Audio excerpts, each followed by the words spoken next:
I'm Carolyn from Bad Axe Enterprises, and today we're going to talk about scaling the unscalable parts of your community. I think about this a lot, especially with being a fiber artist and loving to crochet. This is something that you can't do by machine, right?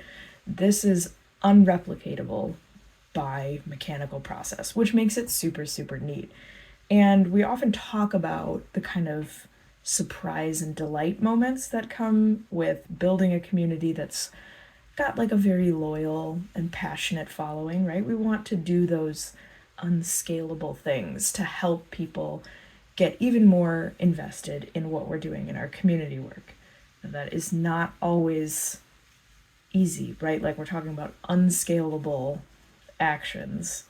So that's handwritten notes, gifts sent out, individual recognition, one on one talk, right? Like there's only so much budget and so many hours in the day to do these sort of really high attention activities. So, what do you do to make something that feels unscalable, but really you can do it at scale for your community? And this is as much me asking for input, so drop a comment, as well as me sharing what I've learned so far and a few good case studies and examples of work where there are it feels like more unscalable actions done at scale with automations and other tools. Now, yes, I will say with the caveat that people are gonna know if something is automated, but that doesn't necessarily mean it's a bad thing. Setting things up in advance and having care taken in advance of a process where you can still offer surprise and delight shows long-term investment in a community. So picking where you can automate those surprise and delight moments and then making the more bespoke hands-on moments at a higher milestone, I feel like are some of the best tactics for keeping that really, really hands-on feel and investing time properly at where that milestone is.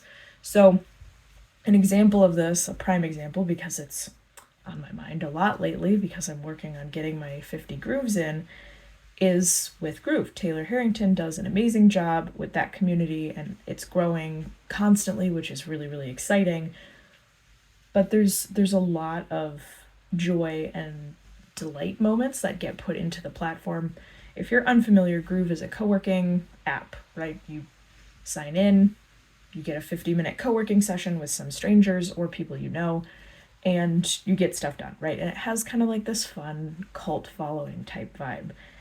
There are a lot of moments where you get to celebrate with your community, either in Groove specifically or in the platform.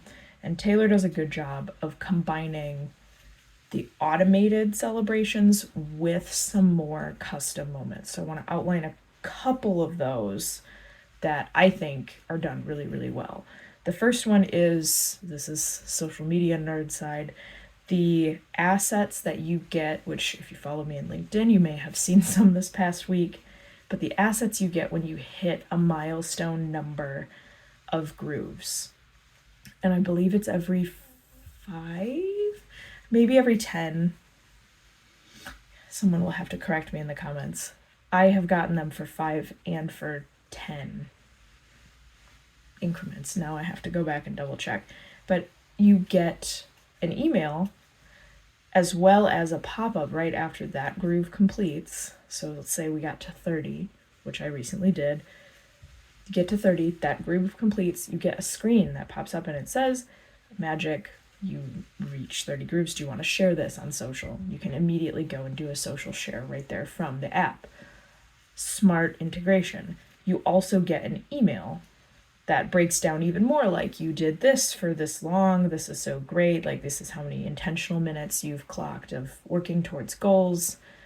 That's amazing, we're so appreciative, right? So that's an automated email that goes out.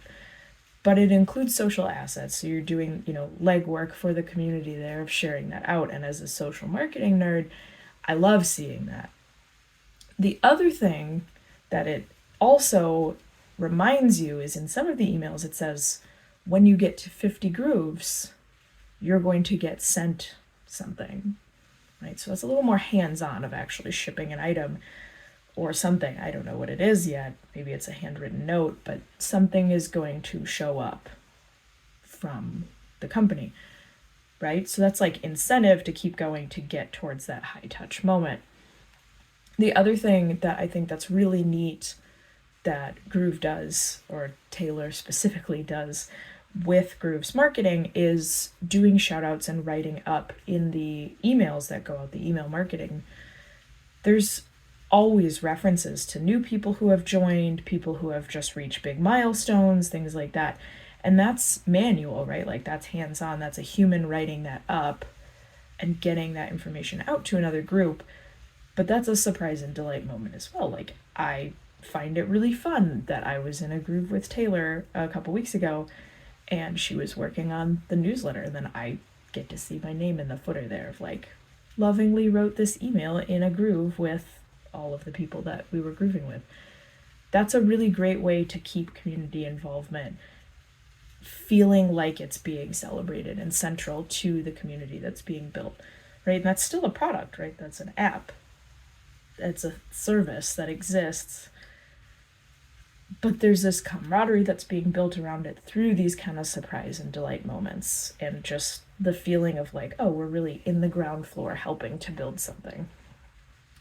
The other community that I want to talk about that I feel like did a really interesting job of sort of automating a process that could have been high touch, but doing it in a really, really nice way is Generalist World.